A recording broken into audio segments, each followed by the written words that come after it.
Hello friends, நான் உங்கள் சுருராஜி பேசுகிறேன். இது சுருராஜியின் கதை சொல்லும் நேரம். இது வரைக்கும் மகுடி அப்படின்ற ஒரு சிறு கதையை நான் உங்களுக்கு சொல்லிக்கிட்டு வரேன்.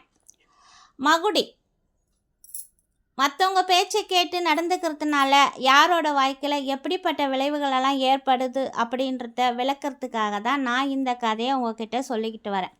இது வரைக்கும் மதுமிதா அப்படின்ற ஒரு நடிகையோட கதையும் மலர் அப்படின்ற ஒரு சராசரி பெண்ணோட கதையும் பற்றி உங்ககிட்ட நான் 4 பகுதியாக சொல்லியிருப்பேன். இன்றைக்கு 5ஆம் பகுதி. மதுமிதாவை பற்றி தான் நான் இப்போ சொல்ல போகிறேன்.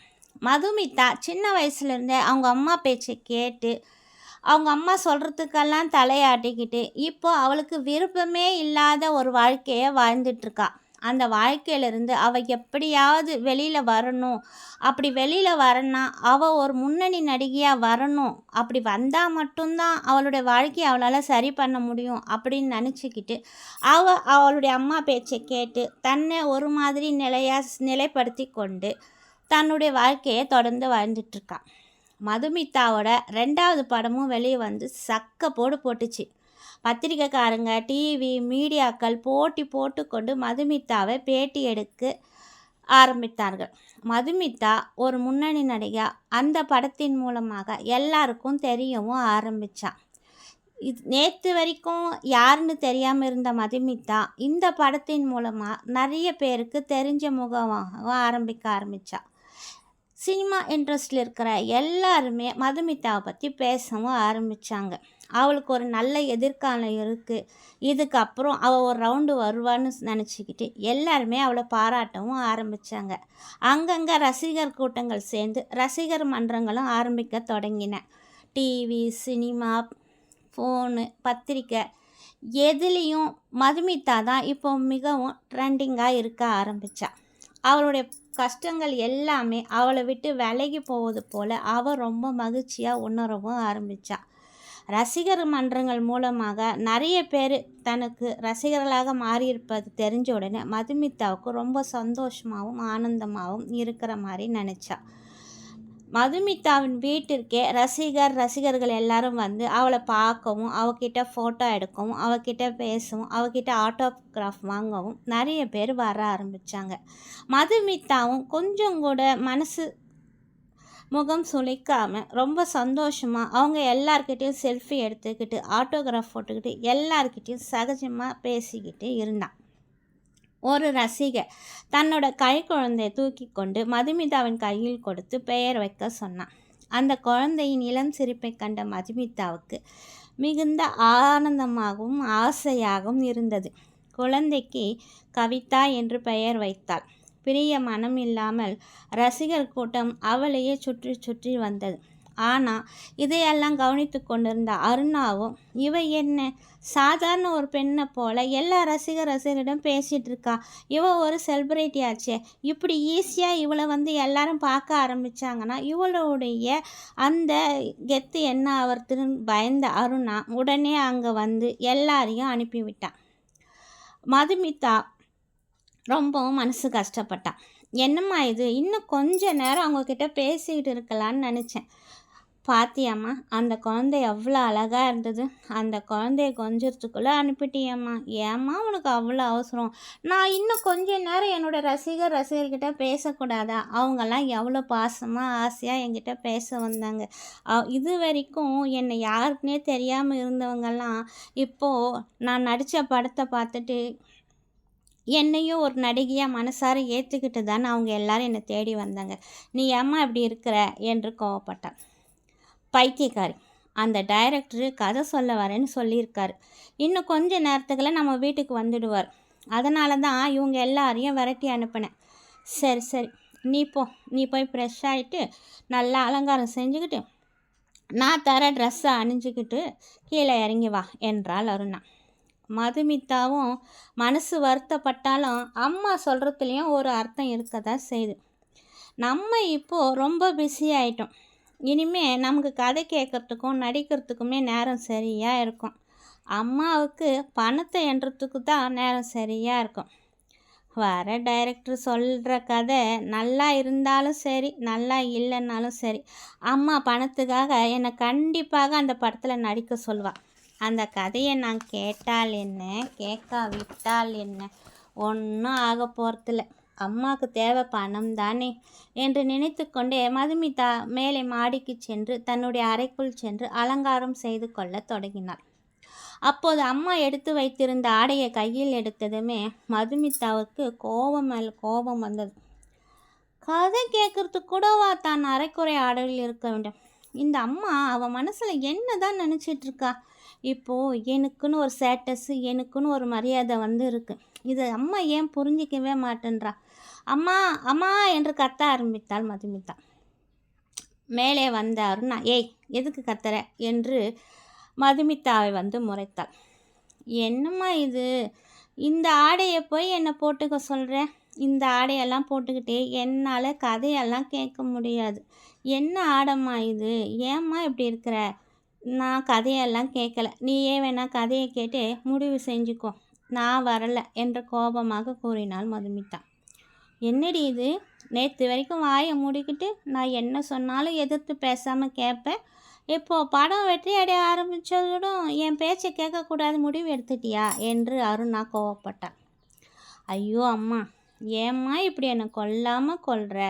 சரி, நீ சொல்கிறபடியே நான் கதையை கேட்கணுன்னா வேறு ஒரு ட்ரெஸ்ஸை அணிஞ்சிக்கிட்டு தான் நான் கதையை கேட்பேன், போதுமா என்றாள் மதுமிதா.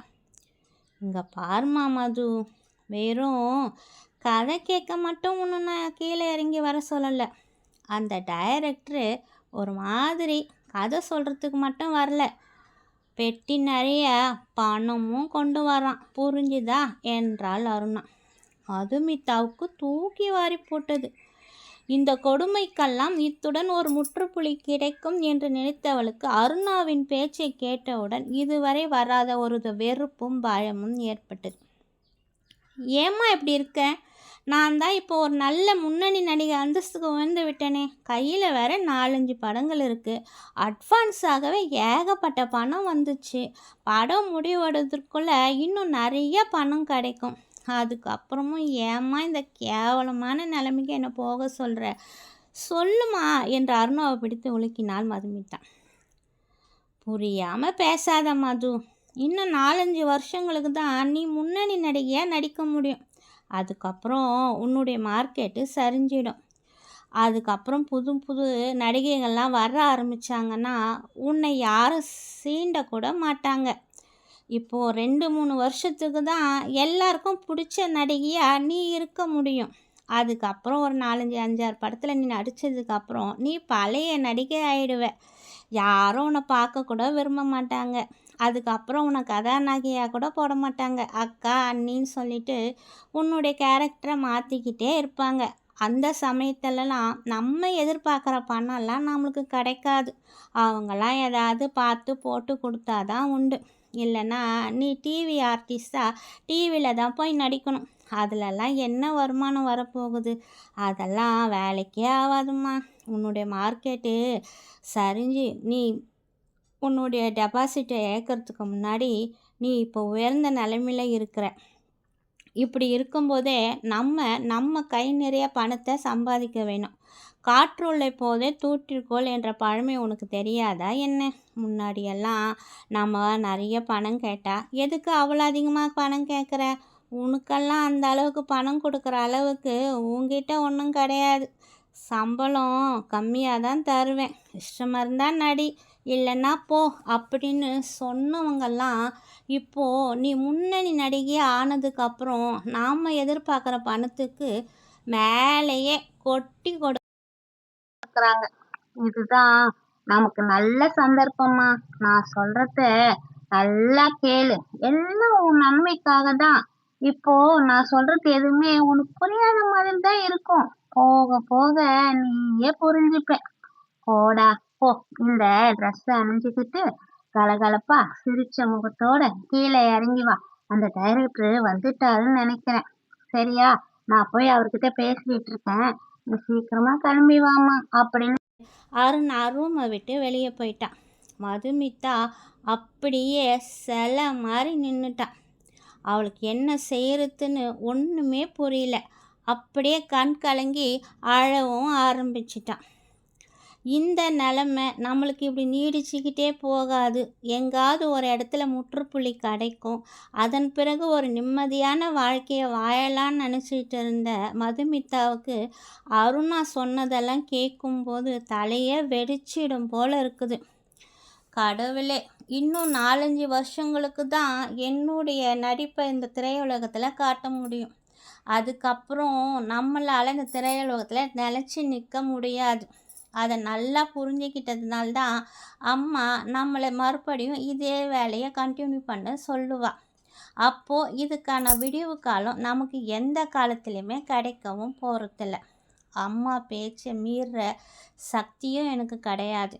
இன்றைக்கி என்னை பார்க்க வந்த ரசிகையோட அவளுடைய குழந்தைய பார்த்ததுக்கப்புறம் என் மனசுக்குள்ளேயும் ஒரு ஆசை வந்திருக்கு. நானும் கல்யாணம் பண்ணிக்கிட்டு கணவன் குழந்தைன்னு வாழணும்னு நான் ஆசைப்பட்றேன். ஆனால் அம்மா இருக்கிற வரைக்கும் கண்டிப்பாக என்னை அப்படியெல்லாம் வாழ விட மாட்டாள். சரி, 4, 5 வருஷத்துக்கு நடித்ததுக்கு அப்புறமாவது மார்க்கெட் போனதுக்கு அப்புறமாவது அம்மா எனக்கு கல்யாணம் பண்ணி வைப்பா அப்படின்னு நான் கனவு கண்டுக்கிட்டு இருந்தால் என்னை விட முட்டாள் வேறு யாருமே இருக்க முடியாது. கண்டிப்பாக அம்மா எனக்கு கல்யாணமும் பண்ணி வைக்க மாட்டா. நான் ஆசைப்படுற மாதிரி வாழ்க்கை வாழறதுக்கும் எனக்கு அனுமதியும் தரமாட்டான். இது இப்படியே நிலச்சிக்கிட்டே போனால் என்னுடைய வாழ்க்கை கேள்விக்குறியாக தான் மாறிடும். ஒரு உயர்ந்த நிலைமைக்கு ஒரு முன்னணியாக நடிகையாக வந்தும் கூட எனக்கு நிம்மதி இல்லை, சந்தோஷம் இல்லை. அப்போவும் அம்மாவோட பேச்சு தான் நான் கேட்கணும், அம்மா சொல்கிறபடி தான் நான் நடந்துக்கணும். அப்படி இருக்கும்போது நான் ஒரு முன்னணி நடிகையாக வந்து எனக்கு என்ன பிரயோஜனம்? இதுக்காக தானே இத்தனை வருஷங்கள் நான் கஷ்டப்பட்டேன். இத்தனை ராத்திரி கண் முழிச்சு அம்மாவுக்காக தானே நான் பணத்தை எல்லாம் சம்பாதிச்சு கொடுத்தேன். அப்படி ஒரு முன்னணி நிலைமைக்கு நான் வந்தும் கூட அம்மா என்ன அவளுடைய கண்ட்ரோலில் தானே வச்சுக்கணும்னு நினைக்கிறா. இது சரிப்பட்டு வராது. இப்போ வந்த ரசிகர்கள் இதுக்கு முன்னாடி என்னை யாருன்னு தெரியாமல் இருந்தாலும் இப்போது என்னை பார்த்து என்கிட்ட ஆட்டோகிராஃப் வாங்கி என்கிட்ட செல்ஃபி எல்லாம் எடுத்துக்கிறாங்க. அம்மா சொல்கிறபடி இதெல்லாம் எனக்கு ஒரு 2-3 வருஷத்துக்கு தான் இருக்கும். அதுக்கப்புறம் என்னுடைய மார்க்கெட் சரிஞ்சதுக்கப்புறம் யாரும் என்னை சீண்டவும் மாட்டாங்க. இதுக்கு முன்னாடி முன்னணியாக இருந்த நிறைய பேர் பேட்டி எடுத்த டிவி மீடியாலாம் இன்றைக்கி என்ன பேட்டி எடுக்குது? நாளைக்கு அந்த முன்னணி நடிகைகளுக்கு ஏற்பட்ட அதே நிலைமை தானே எனக்கும் வரும். வேறு ஒரு புதுமுக நடிகை வந்துட்டால் என்னை யார் சீண்ட போகிறாங்க? என்னை யார் பேட்டி எடுக்க போகிறாங்க? ஒரு 4-5 வருஷ வாழ்க்கைக்காக என்னுடைய மொத்த வாழ்க்கையும் நான் ஏன் இழக்கணும்? காற்றுள்ள போதே தூற்றிக்கொள்ளுன்னு அம்மா சொல்கிற பழமொழி நான் யோசிக்கிற எண்ணத்துக்கும் கரெக்டாக தான் இருக்கும். இதுக்கப்புறம் அம்மா சொல்கிற பேச்செல்லாம் கேட்டுக்கிட்டே இருந்தேன்னா எனக்கு வாழ்க்கைன்றதே ஒன்று இல்லாமல் போயிடும். எனக்கான வாழ்க்கையை இனிமேல் நான் தான் யோசிக்கணும். அம்மா பேச்செல்லாம் கேட்டோம்னா என்றைக்குமே அது நமக்கு நிரந்தரமாக இருக்காது அப்படின்னு யோசிச்சுக்கிட்டே மதுமிதா ஒரு நல்ல முடிவை எடுக்க தன்னை மறந்த நிலைமையில் யோசிக்கவும் ஆரம்பித்தான். ஓகே ஃப்ரெண்ட்ஸ், இத்துடன் இந்த பகுதி 5 முடிவடைந்தது. அடுத்த பகுதியில் இந்த கதை நான் முடிச்சிடுறேன். அடுத்த பகுதியில் தான் மதுமிதாவுக்கும் மலருக்கும் என்ன ஒரு சம்மந்தம் இருக்குது, ஏன் அவங்க 2 பேர் கதையும் நான் உங்ககிட்ட சொல்லிட்டு வரேன் இந்த மகுடின்ற தலைப்பில்னு உங்கள் எல்லாருக்குமே புரியும். சாதாரண மனுஷனோட வாழ்க்கையும் சரி, செலிப்ரிட்டியாக இருக்கிற மற்றவங்களோட வாழ்க்கையும் சரி, பார்க்குற பார்வையும் மற்றவங்க அவங்கக்கிட்ட நடந்துக்கிற விதத்தையும் பொறுத்து தான் மாறுபடுமே தவிர வாழ்க்கைன்றது எல்லாருக்குமே பொதுவானது தான். சராசரியான மனுஷனுக்கு என்ன மாதிரியான ஆசைகள் உணர்வுகள் இருக்குமோ அதே தான் அங்கே செலிப்ரிட்டியாக இருக்கிற எல்லா நடிகைகளுக்குமே இருக்கும். எல்லாருமே வாழ்க்கையை சந்தோஷமாக வாழணும்னு தான் எதிர்பார்ப்பாங்க. இங்கே கூலி வேலை செஞ்சு கம்பெனியில் வேலை செஞ்சு இல்லை ஒரு தொழிலை தொடங்கி வருமானம்னு ஒன்று வந்தால் மட்டும்தான் அவங்களுக்கு வாழ்க்கையில் நிம்மதியாக இருக்க முடியும். அது சராசரியான மனிதர்களோட வாழ்க்கை. தனக்கு இருக்கிற திறமையை, தனக்கு இருக்கிற ஒரு சூழ்நிலையை நல்ல சாதகமாக பயன்படுத்திக்கிட்டு எல்லாருக்கும் தெரிகிற மாதிரி அது மூலியமான ஒரு வருமானத்தை எடுத்துக்கிட்டு அந்த வருமானம் மூலியமாக தான் அங்கே திரையுலகத்தை சேர்ந்தவர்களுக்கான வாழ்க்கை முறையும் இருக்கும். ஆக மொத்தம் 2 பேரோட வாழ்க்கை முறையும் ஒன்று தான். சராசரி மனிதர்கள் யாரும் தெரியாது. பிரபலமாக இருக்கிறவங்க எல்லாருக்கும் தெரியும், அவ்வளோதான் வித்தியாசம். ஆனால் இப்போ இருக்கிற காலகட்டத்தில் ஃபோனுன்னு ஒன்று கையில் வந்ததுக்கப்புறமும் சராசரியான மனிதன் கூட செலிப்ரிட்டியாக இருக்கிறவங்கள மாதிரி பேரும் புகழும் அந்த ஃபோன் மூலியமாகவே அடையவும் ஆரம்பிச்சிருக்காங்க. அதுக்காகலாம் அவங்க ரொம்ப செலவெல்லாம் பண்ணணும்னு அவசியம் இல்லை, மேக்கப் பண்ணணும்னு அவசியம் இல்லை. ஈஸியாக அவங்களும் ட்ரெண்டிங்கில் வந்து எல்லாருக்கும் தெரிகிற மாதிரி தான் ஆகவும் ஆரம்பிச்சிட்டாங்க. அப்படின்னா திரையுலகன்றது வந்து ஒரு சாதாரண வாழ்க்கை தான். அது ஒன்றும் வானத்திலேருந்து குதித்து வந்தவங்களோட வாழ்க்கை கிடையாது. ஆனால் அதை இப்போவும் யாரும் புரிஞ்சிக்க மாட்டேன்றாங்க. அந்த திரையுலகத்தை சேர்ந்தவங்கள நிம்மதியாகவும் இருக்க விட மாட்டேன்றாங்க. அவங்கள பொதுவில் எங்கேயாவது இப்போ கூட சமீபத்தில் யாராவது பிரபலமானவங்க இறந்துட்டாங்கன்னா அவங்க வீட்டுக்கே போய் அந்த இறப்பிலும் கூட அதை ஒரு செலிப்ரிட்டியாக தான் மாற்றணும்னு நினைக்கிறாங்களே தவிர அந்த மனிதனுக்கான உணர்வுகளை அவங்க புரிஞ்சிக்கவே மாட்டேன்றாங்க. எல்லாருக்குமே சராசரியான ஒரு வாழ்க்கை இருக்குது. வாழற வாழ்க்கையோட வித்தியாசம்தான் வேறையே தவிர எல்லாரும் வாழற வாழ்க்கை பொதுவானது தான். இதை புரிஞ்சிக்காம நம்ம நாட்டில் மட்டும்தான் இப்படி. மற்ற நாட்டில் வெளிநாட்டிலலாம் பார்த்திங்கன்னா பார்த்த உடனே ஹாய் சொல்லுவாங்க, அவ்வளோதான். மற்றபடி அவங்க மேலே போய் வேர்த்து அவங்கள ஃபோட்டோ எடுக்கிறது இது அவங்கள டிஸ்டர்பன்ஸே பண்ண மாட்டாங்க. காலங்காலமாக இப்படி தான் நம்ம நாட்டில் நடந்துகிட்ருக்கு. இது எப்போ மாறணும்னு தான் தெரியல. சரி, ஓகே ஃப்ரெண்ட்ஸ், இத்துடன் என்னுடைய பகுதி முடிவடைந்தது. மீண்டும் அடுத்த பகுதியில் உங்களை சந்திக்கும் வரை உங்களிடம் விடைபெறுவது உங்கள் சுருராஜ். இது சுருராஜின் கதை சொல்லும் நேரம். பாய்.